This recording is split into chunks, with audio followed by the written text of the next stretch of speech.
കേരളീയ മുസ്ലിം ഉമ്മത്തിന്റെ വൈജ്ഞാനിക സുവനമാകുന്ന സമസ്തയെന്ന വടവൃക്ഷത്തിന്റെ ശിഖരങ്ങൾ അടർത്തി മാറ്റാൻ എന്നും അണിയറയിൽ കുതന്ത്രങ്ങൾ മെനയുന്ന ആദർശത്തിന്റെ ആട്ടിൻതോലണിഞ്ഞ വിഘടിത വിഭാഗത്തിന്റെ ആത്മീയ വ്യവസായത്തിന്റെയും മുടിനാടകത്തിന്റെയും പൊള്ളത്തരങ്ങൾ സമൂഹമധ്യ തുറന്നടിച്ചുകൊണ്ട് കാലങ്ങളോളം കാന്തകൂടാരത്തിന്റെ തലതൊട്ടപ്പനായി വർത്തിച്ച SSFന്റെ സംസ്ഥാന സെക്രട്ടറിയും റിസാലയുടെ എഡിറ്ററും മർക്കസിന്റെ അറബിക് ഡിപ്പാർട്ട്മെന്റ് ഹെഡും കാന്തപുരത്തിന്റെ രഹസ്യ സൂക്ഷിപ്പുകാരനുമായിരുന്ന ഉസ്താദ് സലാം നദ്വി സാഹിബ് നമ്മോട് അഭിസംബോധന ചെയ്യുന്നു.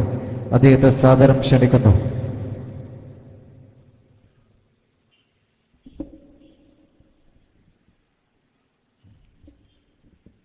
السلام عليكم ورحمة الله. أعوذ بالله من الشيطان الرجيم. بسم الله بسم الله بسم الله الرحمن الرحيم. الحمد لله رب العالمين. نحمده تعالى ونستعينه ونؤمن به ونتوكل عليه.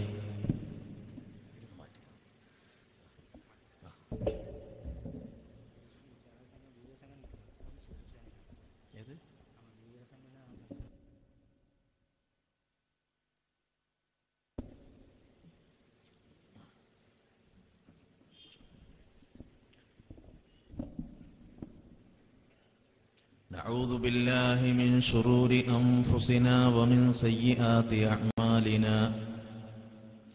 من يهده الله فلا مضل له ومن يضلل فلا هادي له. وأشهد أن لا إله إلا الله وحده لا شريك له. وأشهد أن سيدنا وحبيبنا ومولانا ونورنا وإمامنا وزعيمنا وقائدنا إلى الجنة محمدا صلى الله عليه وسلم عبده ورسوله وصفيه وخليله وأمينه على وحيه وخيرته من خلقه. صلى الله عليك يا سيدي يا أبا القاسم يا أبا الطيب يا أبا الطاهر يا أبا إبراهيم يا أبا فاطمة. صلى الله عليك يا سيدي يا رسول الله. صلاة يقر نورها في عيني فلا تعصي. صلاة يقر نورها في أذني فلا تعصي. صلاة يقر نورها في لساني فلا يعصي. صلاة يقر نورها في جسدي فلا يعصي. صلوات ربي وسلامه عليه وعلى آله وعلى أصحابه وعلى أغصان دوحته وعلى أقطاب دعوته ومن تبعهم بإحسان إلى يوم الدين. أما بعد أعوذ بالله من الشيطان الرجيم. بسم الله الرحمن الرحيم. يا أيها الذين آمنوا لا تقدموا بين يدي الله ورسوله واتقوا الله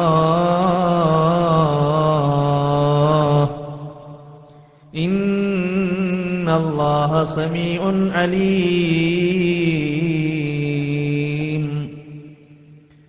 يا أيها الذين آمنوا لا ترفعوا أصواتكم فوق صوت النبي ولا تجهروا له بالقول كجهر بعضكم لبعض أن تحبط أعمالكم وأنتم لا تشعرون صدق الله العلي العظيم صدق وبلغ رسوله النبي الكريم ونحن على ذلك من الشاهدين الشاكرين والحمد لله رب العالمين. കുറ്റിപ്പാലയിൽ സംഘടിപ്പിക്കപ്പെട്ടിട്ടുള്ള പ്രൗഢമായ ഈ സുന്നി സമ്മേളനത്തിൽ പ്രകാശിച്ച് എത്തിച്ചേർന്നിട്ടുള്ള പ്രിയപ്പെട്ട സുന്നി പ്രവർത്തകന്മാരെ, സാദാത്തുക്കളെ, പണ്ഡിതന്മാരെ, നേതാക്കളെ, പ്രിയപ്പെട്ട SKSSFിന്റെയും സുന്നി യുവജന സംഘത്തിന്റെയും ഭാരവാഹികളെ, കർമ്മോജ്വലരായ പ്രവർത്തകരെ, വല്ലാതെ ആവേശം തുടിച്ചു നിൽക്കുന്ന ധവളിമയാർന്ന ഈ സദസ്സ്, വളരെ പ്രൗഢമായ ഒരു പ്രഭാഷണം കൊണ്ട് ഉജ്ജ്വലമായി തീർന്ന ഈ സദസ്സ്, ഇതിനോട് ഇനി ഏറെയൊന്നും ഒരുപാടൊന്നും പറയാനില്ല എന്നെനിക്ക് തോന്നുകയാണ്. വളരെ കുറഞ്ഞ വാക്കുകൾ കൊണ്ട് വളരെ വലിയ കാര്യങ്ങൾ നിങ്ങളെ ബോധ്യപ്പെടുത്തുവാൻ എനിക്ക് മുമ്പുള്ള ഉദ്ഘാടന പ്രസംഗത്തിന് കഴിഞ്ഞിട്ടുണ്ട്. നിങ്ങളെ കാണുമ്പോൾ എനിക്ക് വയറ് നിറഞ്ഞതുപോലെ തോന്നുന്നു. ഓരോരുത്തർക്കും വേണ്ടതുപോലെ ലഭിച്ചിട്ടുണ്ട്. കയ്യിൽ സംഘാടകർ നിങ്ങൾക്ക് നൽകാൻ പൊതി കരുതിയിട്ടുണ്ടോ എന്ന് എനിക്കറിയില്ല. പക്ഷേ നിങ്ങളുടെ വയറ് നിറഞ്ഞിട്ടുണ്ട് എന്നാണ് എനിക്ക് തോന്നുന്നത്. വല്ലാതെ നിങ്ങൾ സന്തോഷിക്കുന്നത് ഞാൻ കാണുന്നു. എങ്ങനെ സന്തോഷിക്കാതിരിക്കും? എത്ര വലിയ അനുഭവമാണ് നമുക്ക് ഈ സദസ്സിൽ നിന്ന് കിട്ടിക്കൊണ്ടിരിക്കുന്നത്. വലിയ വലിയ സന്തോഷത്തിന്റെ പുതിയ പുതിയ വാതായനങ്ങളാണല്ലോ നമ്മുടെ മുമ്പിൽ തുറക്കപ്പെടുന്നത്. നാം സഞ്ചരിച്ചിട്ടുള്ള, കടന്നു വന്നിട്ടുള്ള പാതയുടെ മഹത്വം, അത് ഉദാത്തമാണ് എന്ന് നമ്മുടെ മുമ്പിൽ തുറന്ന് കാണിക്കപ്പെടുമ്പോൾ ഉണ്ടായിത്തീരുന്ന സന്തോഷത്തിന്റെ ആഴം എത്ര അഗാധമാണ്. നാം കടന്നു വന്നിട്ടുള്ള, സഞ്ചരിച്ചിട്ടുള്ള മഹത്തായ സമസ്തയുടെ പാതയം പ്രകാശപൂരിതമാണ് എന്ന് ഈ സദസ്സിൽ നിന്ന് ഒന്നുകൂടി നാം ഉറപ്പിക്കുമ്പോൾ നമ്മുടെ ആഹ്ലാദവും നമ്മുടെ സന്തോഷവും പതിന്മടങ്ങായി വർദ്ധിച്ചുകൊണ്ടിരിക്കുകയാണ്. മറുപക്ഷത്താണെങ്കിലോ മറുഭാഗത്താണെങ്കിലോ തികഞ്ഞ മ്ലാനത. നാം ആദർശത്തെക്കുറിച്ച് പറയുന്നു, അവർ ആശയത്തെക്കുറിച്ചല്ല ആമാശയത്തെക്കുറിച്ച് പറയുന്നു. സ്വാഭാവികമായും അവരുടെ തുടക്കം തന്നെ അങ്ങനെയല്ലേ. കേരളം കാന്തപുരത്തെ കേൾക്കുന്നത് എങ്ങനെയാണ്? ഒരു പള്ളി, അരീക്കാട് പള്ളി എന്ന് പറയുന്ന ഒരു പള്ളിയുടെ പേരിൽ പിരിച്ച കാശിന്റെ വിവാദത്തിലൂടെയാണ് അദ്ദേഹത്തെ കേരളീയ ജനത ഒന്നായി അറിയുന്നത്. അങ്ങനെ ആ വിവാദങ്ങളിലൂടെ, സമ്പത്തുമായി ബന്ധപ്പെട്ട, ഭൗതികതയുമായി ബന്ധപ്പെട്ട വിവാദങ്ങളിലൂടെ കടന്നുവന്ന് അവസാനം പള്ളിയുടെ സമ്പത്ത് അപഹരിച്ചു എന്ന ആ ആരോപണത്തിൽ നിന്ന് തുടങ്ങി, ആരോപണം എന്ന് ഞാൻ പറയുന്നില്ല, അതിന്റെ സത്യവും അതിന്റെ നിജസ്ഥിതിയും അറിഞ്ഞവർക്കറിയാം. അങ്ങനെയുള്ളൊരു വിഷയത്തിൽ നിന്ന് തുടങ്ങി അവസാനം എവിടെയാണ്? പുണ്യനബി മുഹമ്മദ് മുസ്തഫ സ്വല്ലല്ലാഹു അലൈഹി വസല്ലമയുടെ തിരുകേശവുമായി ബന്ധപ്പെട്ടുകൊണ്ട് നടത്തിയ പണപ്പിരിവിന്റെ പിൻബലത്തിൽ ഛിന്നഭിന്നമായി നിൽക്കുന്ന, തകർന്നടിഞ്ഞു നിൽക്കുന്ന, ചീട്ടുകൊട്ടാരം പോലെ പൊട്ടിത്തകർന്നു നിൽക്കുന്ന ഒരവസ്ഥയിൽ ഇവിടെ സൂചിപ്പിച്ചല്ലോ, അള്ളാഹുവിന്റെ ഔലിയാക്കന്മാരെയും പണ്ഡിതന്മാരെയും ആക്ഷേപിച്ചുകൊണ്ട് തുടങ്ങിയ പ്രസ്ഥാനം അവസാനം ചെന്നെത്തിപ്പെട്ടത് അഷ്റഫുൽ ഖൽഖ് സയ്യിദുന മുഹമ്മദ് റസൂലുള്ളാഹി സ്വല്ലല്ലാഹു അലൈഹി വസല്ലമയെ ആക്ഷേപിക്കുന്ന, അധിക്ഷേപിക്കുന്ന സമൂഹ മനസ്സാക്ഷിക്ക് മുമ്പിൽ, കേരളീയ സമൂഹത്തിന് മുമ്പിൽ അവമതിക്കാൻ ശ്രമിക്കുന്ന രൂപത്തിൽ. തുടക്കം എവിടെ നിന്നാണ്? അള്ളാഹുവിന്റെ ഔലിയാക്കന്മാരെ നേരിട്ടു. ഇവിടെ സൂചിപ്പിച്ചല്ലോ, മൻ ആദാലി വലിയൻ. കണ്ണിയത്തുസ്താദിനെ നാം പണ്ഡിത നേതാവായി പരിചയപ്പെട്ടു. ഷംസുൽ ഉലമയെ പണ്ഡിത താരമായി നാം പരിചയപ്പെട്ടു. സമസ്ത കേരള ജംഇയ്യത്തുൽ ഉലമായുടെ ആ കാലഘട്ടത്തിലെ 34 പണ്ഡിതന്മാർ, അവരെല്ലാവരും പണ്ഡിതന്മാരാണ്. പക്ഷേ കേരളമാണ് സമസ്തയുടെ ആസ്ഥാനമെങ്കിലും ലോകത്തെ അറിയപ്പെട്ട ഉജ്ജ്വലരായ പണ്ഡിതന്മാരാണ് സമസ്തയിലുള്ള 40 പണ്ഡിതന്മാർ, 40 മുശാവറ പണ്ഡിതന്മാർ. അതിലുള്ള 36 പണ്ഡിതന്മാർ, അവർ നാം പണ്ഡിതന്മാരാണെന്ന് വിളിക്കുകയാണെങ്കിലും അവർ അള്ളാഹുവിന്റെ ഔലിയാക്കളാണ്. മഹാനായ ഇമാമുൽ ശാഫഈ റളിയല്ലാഹു അൻഹു പറഞ്ഞില്ലേ, ഉഖ്റവിയായ പണ്ഡിതൻ വലിയല്ലെങ്കിൽ പിന്നെ ആരാണ് വലിയ? ഏറ്റവും വലിയ വലിയ ആരാണ്? പണ്ഡിതൻ. ഉലമാഉൽ ആഖിറ, പണ്ഡിതന്മാർ, പാരത്രിക പണ്ഡിതന്മാർ അള്ളാഹുവിന്റെ ഔലിയാക്കളാണ്. മൻ ആദാലി വലിയൻ, എന്റെ ഒരു വലിയനോട് ആരെങ്കിലും ശത്രുത കാണിച്ചാൽ ഞാൻ അവരോട് യുദ്ധം പ്രഖ്യാപിച്ചു എന്ന് ഖുദ്സിയായ ഹദീസിലൂടെ അല്ലാഹു തആല നമ്മോട് പറഞ്ഞിട്ടുണ്ടെങ്കിൽ, ഇവിടെ യുദ്ധം പ്രഖ്യാപിച്ചത് ഒരു പണ്ഡിതനോടോ 2 പണ്ഡിതനോടോ, ഒരു വലിയനോടോ 2 വലിയനോടോ? സമസ്ത എന്ന മഹത്തായ പണ്ഡിത സംഘടനയിലെ മുഴുവൻ ഉലമാക്കളോടും ഈ യുദ്ധപ്രഖ്യാപനം അവസാനം കടന്നു ചെല്ലുന്നത് എവിടത്തേക്കാണ്? പുണ്യനബി അഷ്റഫുൽ ഖൽഖ് സയ്യിദുനാ വ ഹബീബുനാ വ മൗലാനാ മുഹമ്മദുർ റസൂലുള്ളാഹ്. അൽ ഉലമാഉ വറസത്തുൽ അംബിയാ.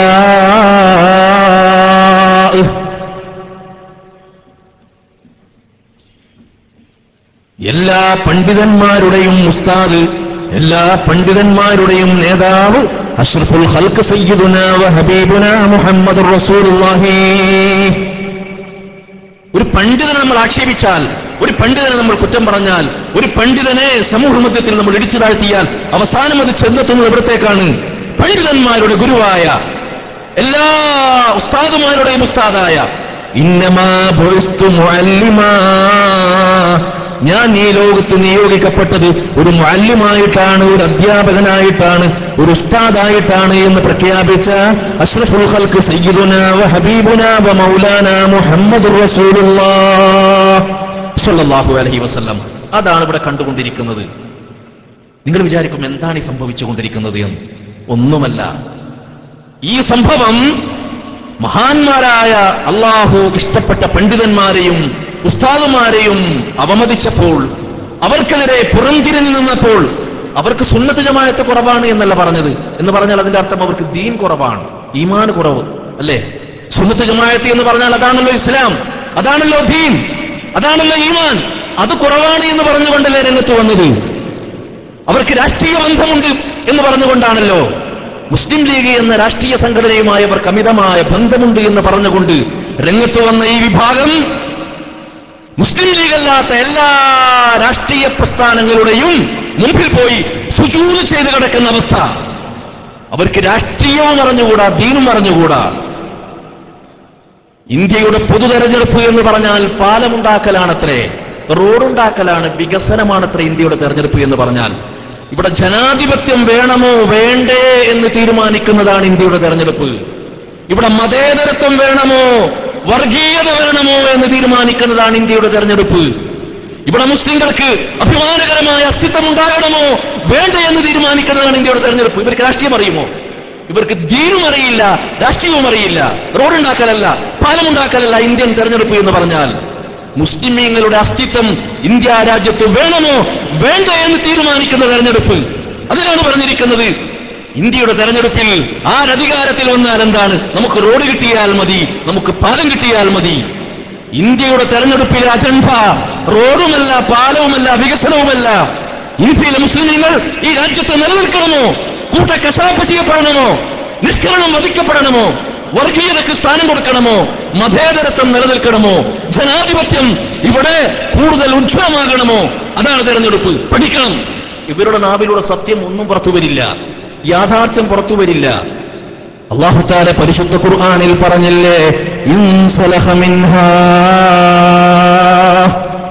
മഹാനായ കലീമുല്ലാഹി മൂസ അലൈഹിസ്സലാം, അല്ലാഹുവിന്റെ പ്രവാചകൻ, പരിശുദ്ധ ഖുർആനിൽ ഏറ്റവും കൂടുതൽ പേരുകൾ പറയപ്പെട്ട പ്രവാചകൻ, അങ്ങനെയുള്ള മഹാനായ കലീമുല്ലാഹി മൂസ അലൈഹിസ്സലാമിന്റെ ശിക്ഷണത്തിൽ വളർന്നു വന്ന ബൽആം, മൂസ നബി അലൈഹിസ്സലാമിന്റെ ശിക്ഷണത്തിലാണ് ബൽആം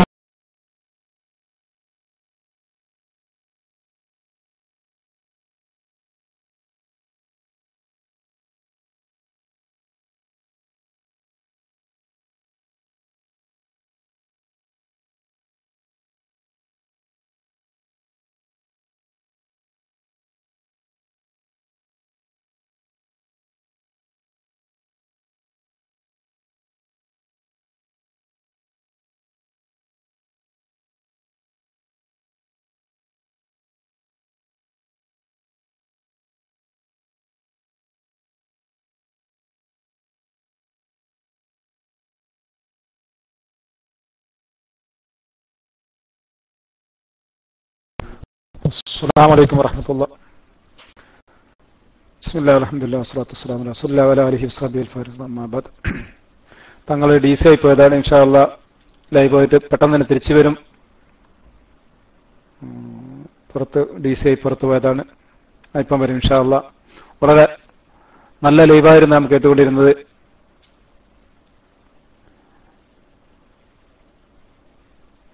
സംസ്ഥയുടെയും അതുപോലെ തന്നെ സംസ്ഥാന മഹാന്മാരെ പണ്ഡിതന്മാരെ പറ്റിയും അവരുടെ കഴിഞ്ഞകാല ജീവിതങ്ങളും അവരുടെ മഹത്വങ്ങളും ഒക്കെ വിവരിച്ചുകൊണ്ട് സലാനദവി മഹാനവരുടെ വളരെ ഗഹനമായ ഒരു പ്രഭാഷണമായിരുന്നു. തങ്ങൾ എത്തിയിട്ടുണ്ട്. ഏതാനുഷ്ഠം തന്നെ തങ്ങൾ തിരിച്ചു ലൈവിലേക്ക് വരുന്നതായിരിക്കും. ഓഫ്ലൈനിൽ പോയില്ല. ഇൻഷാ അല്ലാഹ് തിരിച്ചു വരും. ക്യാം വേണമെന്നാ വന്നാ മൈക്ക് വന്നു. ഓക്കെ തങ്ങൾ വന്നു. ഇൻഷാ അല്ലാഹ് മൈക്കിൽ വന്നോ? എത്തിയിട്ടില്ലല്ലോ. റൈസ് ഹാൻഡ് ചെയ്ത് ഓക്കെ മൈക്ക് റൈസ്.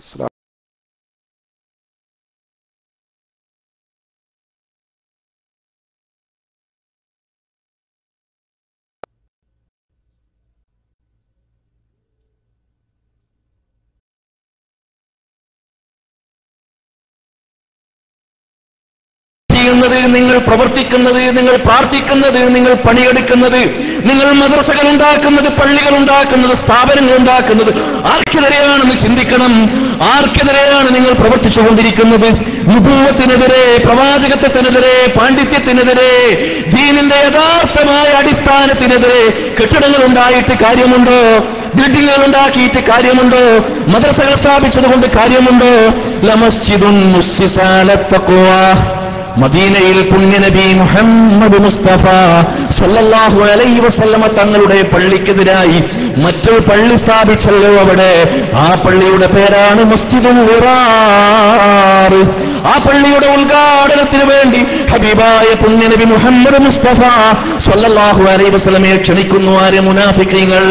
നബി സല്ലല്ലാഹു അലൈഹി വസല്ലം പള്ളിയല്ലേ ഉദ്ഘാടനം ചെയ്യാൻ പോയേക്കാമെന്ന് കരുതി അപ്പോഴാണ് വരുന്നത് മലക്ക് ജിബ്രായീൽ അലൈഹിസ്സലാം ചിറകിട്ടടിച്ചു വന്നുകൊണ്ട് നബിയെ പഠിപ്പിക്കുന്നു. നബിയെ, ആ പള്ളി മുനാഫിക്കിന്റെ പള്ളിയാണ്. ഈ പള്ളിയെ പൊളിക്കാനുള്ള ശ്രമമാണ്.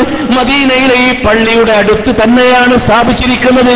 ലക്ഷ്യം ആത്മീയമല്ല, നിസ്കാരമല്ല, ദിക്റല്ല, ഇബാദത്തല്ല. ആത്മീയതയിൽ സ്ഥാപിക്കപ്പെട്ട പള്ളിയോടുള്ള വിരോധമാണ്. അങ്ങോട്ട് പോകാൻ പാടില്ല നബിയേ എന്ന് അല്ലാഹു തആല ജിബ്രീൽ അലൈഹിസ്സലാം മുഖേന അഷ്റഫുൽ ഖൽഖ് റസൂലുള്ളാഹി സ്വല്ലല്ലാഹു അലൈഹി വസല്ലമയെ അറിയിക്കുകയാണ്. ഇവരുണ്ടാക്കുന്നത് പള്ളിയല്ലേ, മദ്രസയല്ലേ എന്ന് ആലോചിച്ചുകൊണ്ട് ആ ഭാഗത്തോട് സപ്പോർട്ട് ചെയ്യുന്ന ആളുകൾ, അനുഭാവം പ്രകടിപ്പിക്കുന്ന ആളുകൾ ചിന്തിക്കണം.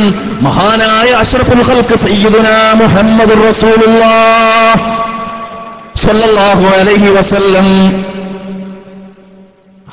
ബഹുമാനപ്പെട്ട പൂക്കോട്ട് ഉസ്താദ് ഇവിടെ എത്തിയിട്ടുണ്ട്. ഞാൻ എന്റെ വാക്കുകൾ അവസാനിപ്പിക്കുകയാണ്. ഇൻഷാ അല്ലാഹ് അദ്ദേഹത്തിന്റെ ദീർഘപ്രഭാഷണം ഇവിടെ നടക്കുന്നതായിരിക്കും. പരിശുദ്ധ കഅബാലയം ഖുറൈശികൾ പുതുക്കിപ്പണിതപ്പോൾ നിങ്ങൾക്ക് കാണാൻ കഴിയും. ഹിജ്ർ ഇസ്മായിൽ എന്ന് പറഞ്ഞുകൊണ്ട് ഒരു പ്രത്യേകമായ ഒരു കമ്പൗണ്ട് കെട്ടിയ ഒരു സ്ഥലം കാണാൻ കഴിയും. ഹിജ്ർ ഇസ്മായിൽ, വിശുദ്ധ കഅബാലയത്തിന്റെ സ്വർണ്ണപ്പാത്തിയുള്ളത് ഹിജ്ർ ഇസ്മായിലിന്റെ മുകളിലാണ്. അങ്ങനെയുള്ള ഹിജ്ർ ഇസ്മായിൽ ബഹുമാനപ്പെട്ട ഖലീലുല്ലാഹി ഇബ്രാഹിം അലൈഹിസ്സലാം പടുത്തുയർത്തിയ കഅബയുടെ ഭാഗമായിരുന്നു. നാം ഇപ്പോൾ കാണുന്ന 4 കോണായിട്ടുള്ള രൂപത്തിലല്ല പരിശുദ്ധ കഅബാലയം ബഹുമാനപ്പെട്ട ഖലീലുല്ലാഹി ഇബ്രാഹിം അലൈഹിസ്സലാം പടുത്തുയർത്തിയത്.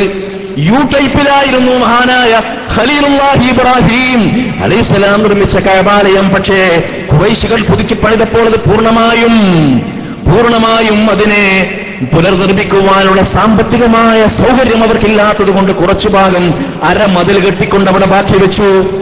നബി സല്ലല്ലാഹു അലൈഹി വസല്ലം ആയിഷ റളിയല്ലാഹു തആല അൻഹയോട് പറഞ്ഞു, ആയിഷ, ലൗലാ ഖൗമുകി ഹദീഥു അഹ്ദിൻ ബിൽ ഇസ്ലാം.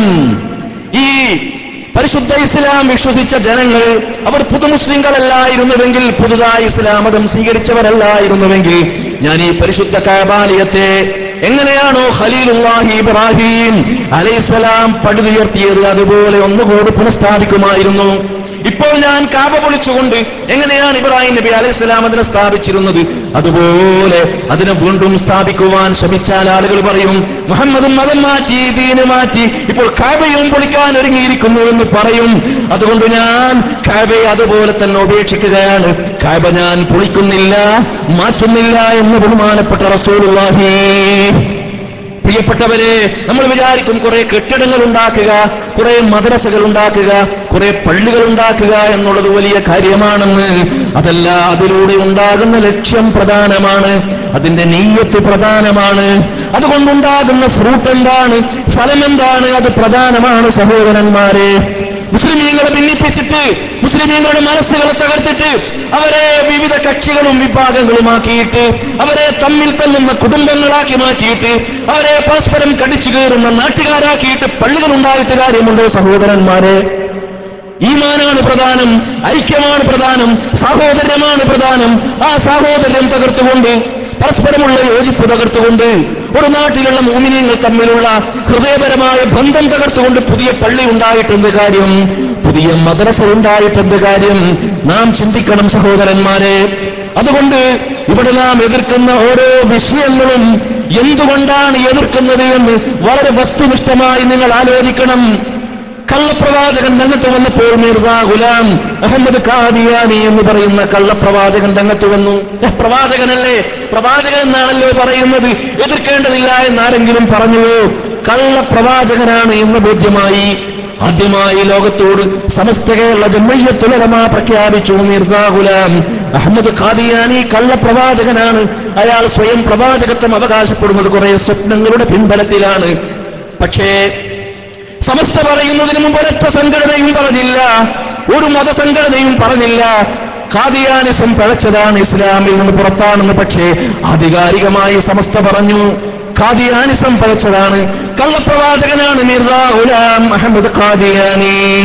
അതുപോലെ പുണ്യനബി മുഹമ്മദ് മുസ്തഫ സല്ലല്ലാഹു അലൈഹി വസല്ലമയുടെ പേരിൽ കൊണ്ടുവന്ന മുടി, അതും കള്ളമുടിയാണ്, അതും കള്ളമുടിയാണെന്ന് സമസ്ത പറഞ്ഞു. പറയാൻ സമസ്തക്ക് ബാധ്യതയുണ്ട്, ഉത്തരവാദിത്വമുണ്ട്. ഈമാനിന്റെ പ്രശ്നമാണ്, അഖീദയുടെ പ്രശ്നമാണ്, വിശ്വാസത്തിന്റെ പ്രശ്നമാണ്, ആത്മീയതയുടെ പ്രശ്നമാണ്, തഖ്വയുടെ പ്രശ്നമാണ്, ചൂഷണത്തിന്റെ പ്രശ്നമാണ്. പ്രിയപ്പെട്ടവരെ, നാം ഉണരണം. ആവശ്യമുള്ളവർക്ക് പോയി ബർക്കത്തെടുക്കാം, ആവശ്യമില്ലാത്തവർക്ക് ബർക്കത്തെടുക്കേണ്ടതില്ല എന്ന് പറയുന്നൊരു മുടിയുണ്ടാകുമോ? എന്ന് പറയുന്നൊരു മുടിയുണ്ടാകുമോ? ചിലർക്ക് ബർക്കത്ത് കിട്ടും, ചിലർക്ക് ബർക്കത്ത് കിട്ടൂല എന്ന് പറയുന്ന മുടിയുണ്ടാകുമോ സഹോദരന്മാരെ? പുണ്യനബി അഷ്റഫുൽ ഖൽഖ് സയ്യിദുനാ വഹബീബുനാ വമൗലാനാ മുഹമ്മദുർ റസൂലുള്ളാഹി സ്വല്ലല്ലാഹു അലൈഹി വസല്ലമയുടെ ശറഫാക്കപ്പെട്ട ആഫാറുകളെ കുറിച്ച് ഇവിടെ പറഞ്ഞല്ലോ. എത്ര പരിവാവനമാണ്, എത്ര ഉദാത്തമാണ്, എത്ര ഉന്നതമാണ് പുണ്യനബി മുഹമ്മദ് മുസ്തഫ സ്വല്ലല്ലാഹു അലൈഹി വസല്ലമയുടെ ശറഫാക്കപ്പെട്ട ആഫാറുകൾ. അതിനെ സമൂഹ മധ്യത്തിൽ വികലമാക്കി, മോശമാക്കി ചിത്രീകരിച്ചുകൊണ്ട് പണം നേടുക എന്ന ഒരൊറ്റ ലക്ഷ്യത്തിൽ മാത്രം കേരളീയ സമൂഹത്തെയും എല്ലാ മലയാളി മുസ്ലിമീങ്ങളെയും ചൂഷണം ചെയ്യണമെന്ന് ആഗ്രഹിച്ചുകൊണ്ട്, കേരള മുസ്ലിമീങ്ങളിലുള്ള മഹബ്ബത്തുർ റസൂലും പ്രവാചക സ്നേഹവും ചൂഷണം ചെയ്യണമെന്ന് ആഗ്രഹിച്ചുകൊണ്ട് പ്രവർത്തിക്കുന്ന സംഘടന. പ്രിയപ്പെട്ടവരെ, നിങ്ങൾ കണ്ടില്ലേ, മദീനയോട് കളിച്ചാൽ ഉപ്പ് ഉരുകുന്നത് പോലെ ഉരുകുമെന്ന് ഹബീബായ റസൂലുള്ളാഹി. ഉരുകുന്നത് കാണുന്നില്ലേ നിങ്ങൾ? ഉരുകി ഉരുകി ഉരുകി നശിച്ചുകൊണ്ടിരിക്കുകയാണ്. ഞാൻ തുടക്കത്തിൽ സൂചിപ്പിച്ചല്ലോ, കണ്ണിയത്ത് ഉസ്താദിനോടും ശംസുൽ ഉലമയോടും കാണിച്ച അദാവത്ത്, ഔലിയാക്കന്മാരോട് കാണിച്ച അദാവത്തിലൂടെ നാശം തുടങ്ങി. അവസാനം ചെന്നെത്തിയത് അഷ്റഫുൽ ഖൽഖ് റസൂലുള്ളാഹി സ്വല്ലല്ലാഹു അലൈഹി വസല്ലമ തങ്ങളോട്. അതിന്റെ ഫലമായി അവരുടെ നാശത്തിന്റെ അവസാനം കണ്ടു എന്ന് മാത്രമല്ല, അതിന്റെ ലക്ഷണങ്ങളാണ്. നാശം കണ്ടു എന്നതിന്റെ ലക്ഷണങ്ങൾ ഓരോ ദിവസം കഴിയുന്തോറും പുറത്തു വന്നുകൊണ്ടിരിക്കുന്നു. സനുരീഹിം ആയാതിനാ ഫിൽ ആഫാഖി വഫീ അൻഫുസിഹിം ഹത്താ യതബയ്യന ലഹും അന്നഹുൽ ഹഖ്. ഓരോ ദിവസം കഴിയുന്തോറും സത്യമേതാണെന്ന് ബോധ്യപ്പെടുന്ന രൂപത്തിൽ ഇതാ ഒരുപാട് അടയാളങ്ങൾ പ്രത്യക്ഷപ്പെട്ടുകൊണ്ടിരിക്കുന്നു. ഒരു കാര്യം നാശമായി കഴിഞ്ഞാൽ, നാശം പരിപൂർണമായി കഴിഞ്ഞാൽ അതിന്റെ അടയാളങ്ങൾ കാലാകാലം ഇങ്ങനെ കണ്ടുകൊണ്ടിരിക്കും. ഏതുപോലെ കാറൂണിനെ അള്ളാഹു ഭൂമിയിലെ അടിയിലേക്ക് താഴ്ത്തി. പക്ഷേ ഓരോ ദിവസവും ഭൂമിയുടെ അടിയിലേക്ക് ഖിയാമത്ത് നാൾ വരെ കാറൂൺ താണുകൊണ്ടിരിക്കും. അതുപോലെ ഇവരുടെ വികൃതമായ മുഖം ഇനിയും ഓരോ ദിവസവും ഇങ്ങനെ വഷളായ രൂപത്തിൽ സമൂഹത്തിൽ പ്രത്യക്ഷപ്പെട്ടുകൊണ്ടിരിക്കും. അബൂജഹലിനെ ബദറിൽ കൊന്നുകളഞ്ഞല്ലോ മുസ്ലിമീങ്ങൾ. അബൂജഹൽ ബദറിൽ കൊല്ലപ്പെട്ടു. പക്ഷേ അബൂജഹലിന്റെ കൊലപാതകം അവസാനിക്കുന്നില്ല. ബഹുമാനപ്പെട്ട അബ്ദുല്ലാഹി ഇബ്നു ഉമർ റളിയല്ലാഹു അൻഹു ഒരിക്കൽ ബദറിലൂടെ നടന്നു പോകുമ്പോൾ കാണുകയാണ് ഒരു വികൃതമായ രൂപം. ആ വികൃതമായ രൂപത്തെ ഒരു കറുത്ത രൂപം അടിച്ചടിച്ച് ഭൂമിയുടെ ഉള്ളിലേക്ക് പാതാളത്തിലേക്ക് താഴ്ത്തുന്നതാണ് കാണുന്നത്. അബ്ദുല്ലാഹി ഇബ്നു ഉമർ റളിയല്ലാഹു അൻഹു നബി സല്ലല്ലാഹു അലൈഹി വസല്ലമയോട് വന്ന് പറഞ്ഞു, യാ റസൂലല്ലാഹ്, അല്ലാഹുവിന്റെ റസൂലേ, ഞാൻ ബദറിലൂടെ നടന്നു പോകുമ്പോൾ ഒരു കറുത്ത രൂപം കണ്ടു. ആ കറുത്ത രൂപം അടിച്ചടിച്ചൊരു മനുഷ്യനെ ഭൂമിയുടെ പാതാളത്തിലേക്ക് അടിച്ചു താഴ്ത്തുകയാണ്. അയാൾ ദുഃഖം കൊണ്ട്, വേദന കൊണ്ട് ഇങ്ങനെ തേങ്ങുകയാണ് യാ റസൂലല്ലാഹ്.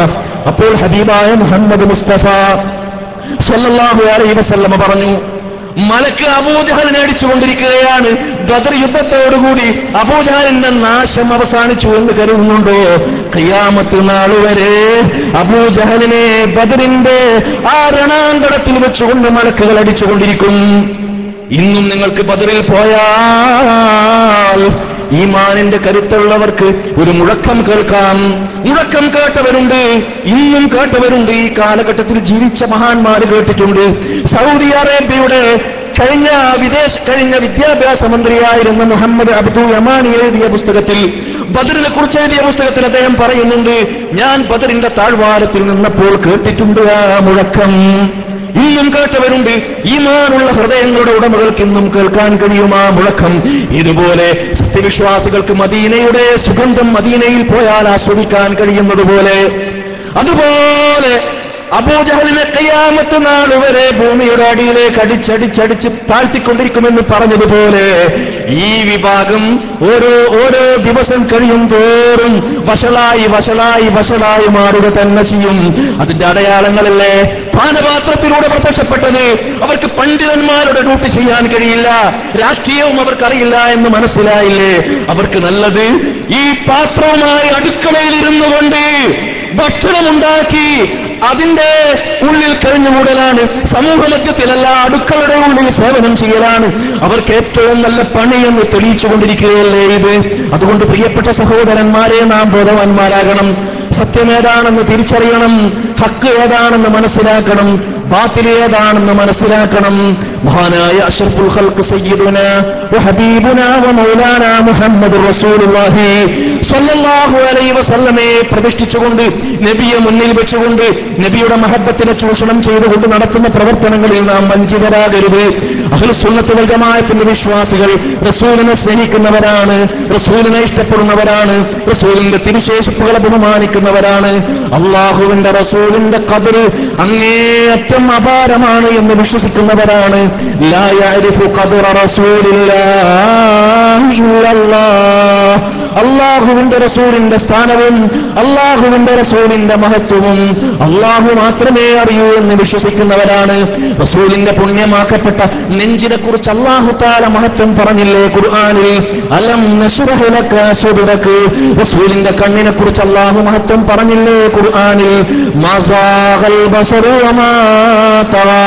റസൂലിന്റെ ഹൃദയത്തെ കുറിച്ച് പറഞ്ഞല്ലോ, മാ കറബൽ ഫുആദു മാ റആ. അള്ളാഹുവിന്റെ റസൂലിന്റെ ശരീരത്തിലെ ഓരോ അവയവങ്ങൾക്കും പ്രത്യേകതയുണ്ട്. അള്ളാഹുവിന്റെ റസൂലിന്റെ ശരീരവുമായി ബന്ധപ്പെട്ട എല്ലാ സംഗതികൾക്കും പ്രത്യേകതയുണ്ട് എന്ന് വിശ്വസിക്കുന്നവരാണ് അഹ്ലുസുന്നത്ത് വൽ ജമാഅത്തിന്റെ പ്രവർത്തകന്മാർ. പക്ഷേ അതിന്റെ പേരിൽ വരുന്ന കള്ളനാണയങ്ങൾ ഏതാണെന്ന് നമ്മൾ മനസ്സിലാക്കണം, സത്യമേതാണെന്ന് മനസ്സിലാക്കണം, അസത്യമേതാണെന്ന് മനസ്സിലാക്കണം. കള്ള ഹദീസുകൾ രംഗത്ത് വന്നപ്പോൾ, നബി സല്ലല്ലാഹു അലൈഹി വസല്ലമയുടെ പേരിൽ കള്ള ഹദീസുകൾ രംഗത്ത് വന്നപ്പോൾ ഇത് കള്ള ഹദീസാണ്, ഇത് സത്യമായ ഹദീസാണ് എന്ന് രേഖപ്പെടുത്തുവാൻ വേണ്ടി പണ്ഡിതന്മാർ ശ്രമിച്ചില്ലേ? ആ പണ്ഡിതന്മാരുടെ മുൻനിരയിൽ നിൽക്കുന്ന പണ്ഡിതനാണ് ബഹുമാനപ്പെട്ട ഇമാമു ദാരുൽ ഹിജ്റ മാലിക് ബിൻ അനസ് റളിയല്ലാഹു അൻഹു. മഹാനവറുകൾ അൽ മുവത്ത എന്ന ഹദീസിന്റെ ഗ്രന്ഥം രചിക്കാൻ കാരണം കള്ള ഹദീസുകൾ പ്രത്യക്ഷപ്പെടുന്നു എന്ന് ഭയപ്പെട്ടതുകൊണ്ടാണ്. ബഹുമാനപ്പെട്ട ഇമാം ബുഖാരി റളിയല്ലാഹു അൻഹു തന്റെ ജീവിതം ഒഴിഞ്ഞു വെച്ചത് എന്തിനു വേണ്ടിയാണെന്ന് അറിയുമോ?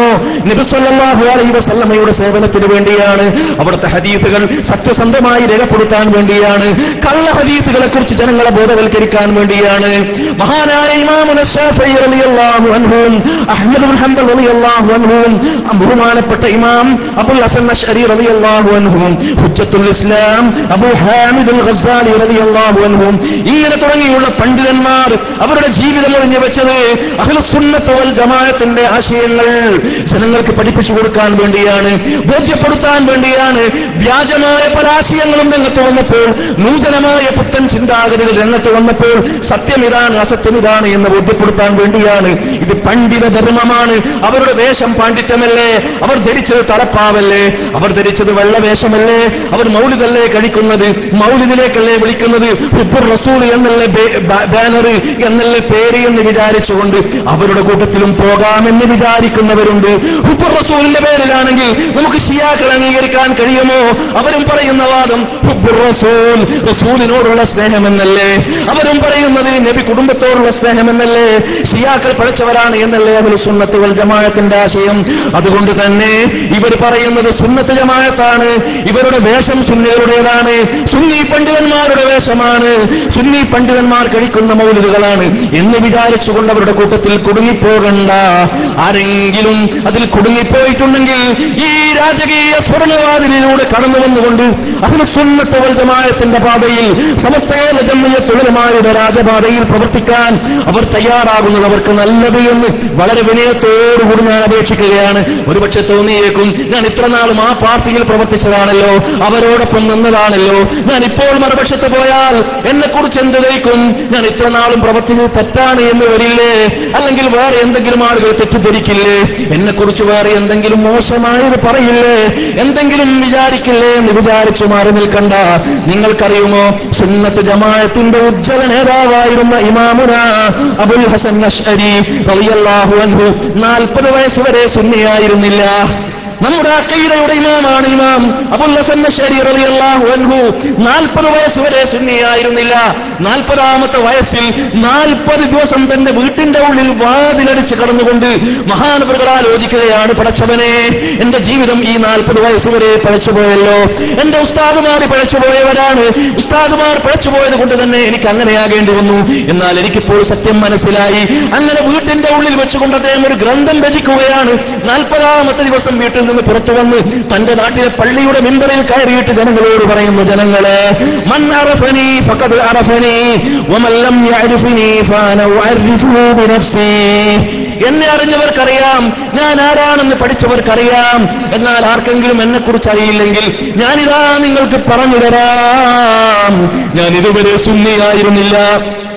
ഞാൻ പിഴച്ച ചിന്താഗതിക്കാരനായിരുന്നു, പിഴച്ചവാദക്കാരനായിരുന്നു. ഇന്നു മുതൽ ഞാനിതാ സുന്നിയായി മാറിയിരിക്കുന്നു. ഞാൻ അഹ്ലുസുന്നത്ത് വൽ ജമാഅത്തിന് വേണ്ടി പ്രവർത്തിക്കാൻ തീരുമാനിച്ചിരിക്കുന്നു. ഞാൻ എന്റെ ഗുരുവര്യനായ നാസിറു സുന്ന ഇമാമു സുന്ന അഹ്മദ് ബിൻ ഹംബൽ റളിയല്ലാഹു അൻഹുവിന്റെ മാർഗത്തിൽ ഇതാ വന്നിരിക്കുന്നു എന്ന് പറഞ്ഞുകൊണ്ട് താൻ രചിച്ച ഗ്രന്ഥം സദസ്സിലേക്ക് ഇട്ടെറിഞ്ഞു കൊടുക്കുന്നു. ഇമാമുന അബുൽ ഹസൻ അശ്അരി റളിയല്ലാഹു അൻഹു 40ാമത്തെ വയസ്സിലാണ് കടന്നു വരുന്നത്. അതുകൊണ്ട് പ്രിയപ്പെട്ടവരെ, നമുക്ക് പാരമ്പര്യമുണ്ട്, നമുക്ക് മാതൃകയുണ്ട്. ഏത് നിമിഷവും സത്യം മനസ്സിലായാൽ യഥാർത്ഥ വഴിയിലേക്ക് തിരിച്ചു വരുന്നതിൽ യാതൊരു അപാകതയുമില്ല. ബഹുമാനപ്പെട്ട ഇമാമുൽ ഹറമൈനി റളിയല്ലാഹു അൻഹുവും തുടക്കത്തിൽ മുഅ്തസിലി ചിന്താഗതികളിൽ ആകൃഷ്ടനായിരുന്നു. മഹാനവറുകളും പിന്നീടാണ് അഹ്ലുസുന്നത്ത് വൽ ജമാഅത്തിന്റെ ആശയത്തിലേക്ക് വന്നത്. ഹുജ്ജത്തുൽ ഇസ്ലാം അബൂ ഹാമിദ് അൽ ഗസ്സാലി റളിയല്ലാഹു അൻഹു സൂഫി മാർഗത്തിലേക്ക് പ്രവേശിക്കുന്നത് തന്റെ ജീവിതത്തിന്റെ അവസാന ഘട്ടത്തിലാണ്. അതുകൊണ്ട് പ്രിയപ്പെട്ടവരെ, മാറി എന്ന് പറയില്ലേ? ഞാൻ ഇന്നലെ വരെ ഉള്ളതിൽ ഇന്നില്ല എന്ന് പറയില്ലേ? ഞാൻ എന്തിനാണ് ഇത് മാറേണ്ട ആവശ്യം എന്ന് വിചാരിച്ചുകൊണ്ട് അങ്ങനെ ചിന്തിക്കേണ്ട ആവശ്യമില്ല. സത്യം ഏതാണെന്ന് വ്യക്തമായാൽ ഉടനെ തിരിച്ചു വരിക എന്നുള്ളതാണ് ധീരത. അതെപ്പോഴാണെന്നറിയില്ല. അള്ളാഹു നമുക്ക് ഹിദായത്ത് തരുന്നത് ഏത് സമയത്താണെന്നറിയില്ല. ഇഹ്ദിനസ് സിറാത്തൽ മുസ്തഖീം. എല്ലാ സമയവും നമ്മൾ അള്ളാഹുവിനോട് ഹിദായത്തിന് വേണ്ടി പ്രാർത്ഥിച്ചുകൊണ്ടിരിക്കുന്നു. ആ പ്രാർത്ഥന അള്ളാഹു എപ്പോഴാണ് കേൾക്കുക എന്നറിയില്ല. ബഹുമാനപ്പെട്ട അഷ്റഫുൽ ഖൽഖ് സയ്യിദുനാ മുഹമ്മദ് റസൂലുള്ളാഹി സ്വല്ലല്ലാഹു അലൈഹി വസല്ലമയുടെ അടുത്ത കൂട്ടുകാരനായിരുന്നു ഹകീം ബിൻ ഹിസാം റളിയല്ലാഹു അൻഹു. ഖദീജ ബീവിയുടെയും ബന്ധുവായിരുന്നു. പക്ഷേ മഹാനവറുകൾ പെട്ടെന്ന് തന്നെ മുസ്ലിമായില്ല. കുറേ ദിവസങ്ങളും കുറേ മാസങ്ങളും കുറേ വർഷങ്ങളും കഴിഞ്ഞതിന് ശേഷമാണ് ഹകീം റളിയല്ലാഹു അൻഹു മുസ്ലിമായത്. അദ്ദേഹത്തിന് അങ്ങനെയാണ് ഭാഗ്യം വന്നത്, അങ്ങനെയാണ് അദ്ദേഹത്തിന് സൗഭാഗ്യം വന്നണഞ്ഞത്. ഹസ്സാൻ ഇബ്നു സാബിത്ത് റളിയല്ലാഹു അൻഹു ഏകദേശം 60 വയസ്സിലേക്ക് അടുത്തപ്പോഴാണ് മുസ്ലിമാകുന്നത്. പ്രിയപ്പെട്ടവരെ, അതുകൊണ്ട് നാം എന്താകേണ്ടതില്ല. ഹിദായത്ത് എപ്പോഴാണ് കിട്ടുക എന്നുള്ളത് നമുക്ക് തീരുമാനിക്കാൻ പറ്റുന്ന വിഷയമല്ല, റബ്ബിന്റെ വിഷയമാണ്. ഞാൻ മുമ്പേ പ്രവർത്തിച്ചത് എങ്ങനെയാണ് മാറുക? എന്റെ ഉപ്പ പറയുമല്ലോ, എന്റെ ഉമ്മ എതിർക്കുമല്ലോ, എന്റെ പുതിയാപ്പിള എതിർക്കുമല്ലോ, എന്റെ ചങ്ങാതിമാർ കൂട്ടുകാർ എതിർക്കുമല്ലോ, എന്റെ അമ്മോശൻ എതിർക്കുമല്ലോ എന്നൊക്കെ വിചാരിച്ചുകൊണ്ട് മാറി നിൽക്കേണ്ട ആവശ്യമില്ല. ഹിദായത്ത് എന്നുള്ളത് വളരെ അപൂർവമായൊരു സൗഭാഗ്യമാണ്. ആ സൗഭാഗ്യം മുന്നിൽ വന്നണഞ്ഞാൽ പിന്നെ അതിനെ ഒരിക്കലും നമ്മുടെ കാലുകൊണ്ട് തട്ടിമാറ്റാൻ പാടില്ല. നാം അതിനെ സ്വീകരിക്കാൻ തയ്യാറാകണം. വമൻ യുതിഇല്ലാഹ വറസൂൽ ഫഉലൈക മഅല്ലദീന അൻഅമല്ലാഹു അലൈഹിം من النبيين والصديقين والشهداء والصالحين وحسن أولئك رفيقا. ഈ പാരമ്പര്യം അള്ളാഹുവിനെയും റസൂലിനെയും വഴിപ്പെട്ടാൽ അവർ അമ്പിയാക്കന്മാരുടെ കൂടെ, സിദ്ദീഖീങ്ങളുടെ കൂടെ, ശുഹദാക്കളുടെ കൂടെ, സ്വാലിഹീങ്ങളുടെ കൂടെ. ഇത് സാലിഹീങ്ങളുടെ രാജപാതയാണ്. ഇത് 89 തുടങ്ങിയതല്ല. മഹാനായ വരക്കൽ മുല്ലക്കോയ തങ്ങളുടെ കുടുംബം കേരളത്തിലെത്തുന്നത് സൗദി അറേബ്യയിൽ അഹ്ലുസ് സുന്നത്ത് വൽ ജമാഅത്തിന്റെ ആശയങ്ങൾ നിലനിർത്തുവാനും പ്രചരിപ്പിക്കുവാനും മഹാനവരുടെ കുടുംബത്തിന് സാധിക്കാതെ വന്നപ്പോഴാണ് അങ്ങനെ സുന്നത്ത് ജമാഅത്തിന്റെ ആശയം കേരളത്തിൽ പടുത്തുയർത്തുവാൻ, അതിനെ സ്ഥാപിക്കുവാൻ കഠിനമായ പരിശ്രമം ചെയ്തു മുല്ലക്കോയ തങ്ങളുടെ കുടുംബം.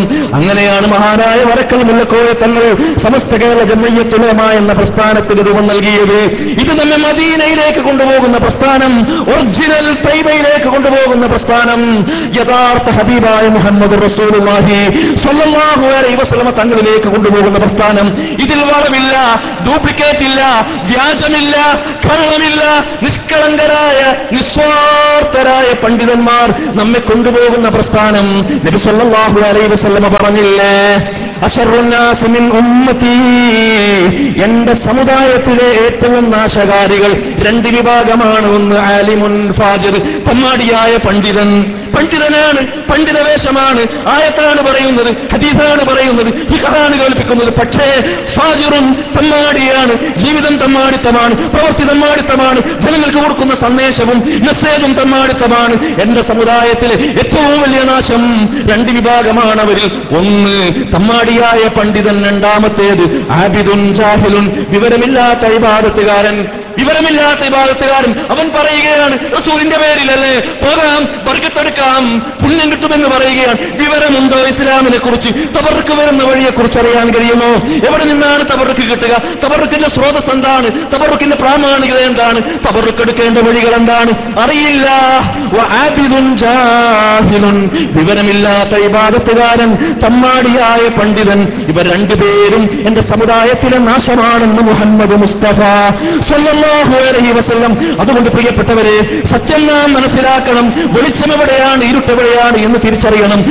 നാം ഇരുട്ടിൽ തപ്പാൻ പാടില്ല. ഇവിടെ ഇരുട്ടിയേതാണ്, വെളിച്ചമേതാണെന്ന് പറഞ്ഞു തരാൻ പണ്ഡിതന്മാരുണ്ട്, നേതാക്കളുണ്ട്. ഇരുട്ടിൽ തപ്പേണ്ട ആവശ്യം ഈ ഉമ്മത്തിനില്ല, കേരള മുസ്ലിമീങ്ങൾക്കില്ല. നമ്മെ വെളിച്ചത്തിലൂടെ സഞ്ചരിപ്പിക്കാൻ, വെളിച്ചത്തിലൂടെ ആനയിക്കാൻ മഹാന്മാരായ പണ്ഡിതന്മാരുണ്ട്.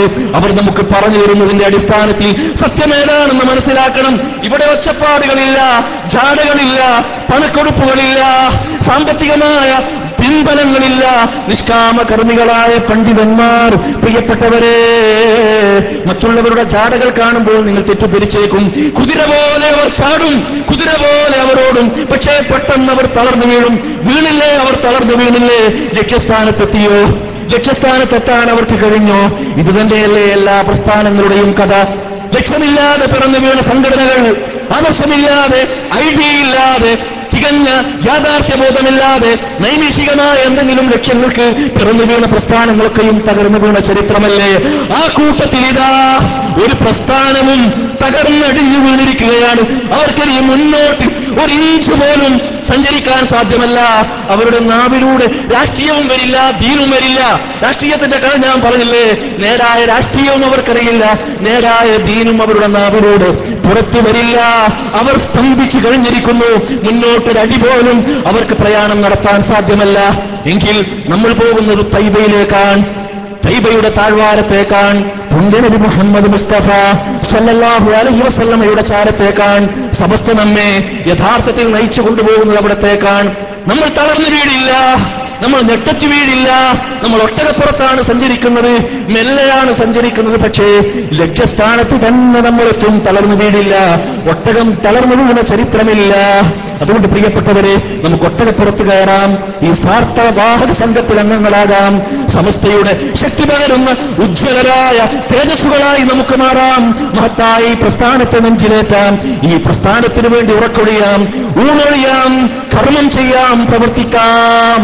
അഹ്ലുസുന്നത്ത് വൽ ജമാഅത്തിന്റെ സമസ്ത കേരള ജംഇയ്യത്തുൽ ഉലമയുടെ എല്ലാ വിരോധികൾക്കെതിരെയും സർവ്വസൈന്യാധിപരെ പോലെ സടകുടഞ്ഞ് എഴുന്നേറ്റുകൊണ്ട് നമുക്ക് പ്രവർത്തിക്കാം. അല്ലാഹു സുബ്ഹാനഹു വ തആല തൗഫീഖ് നൽകുമാറാകട്ടെ. വആഖിറു ദഅവാനാ അനിൽ ഹംദുലില്ലാഹി റബ്ബിൽ ആലമീൻ.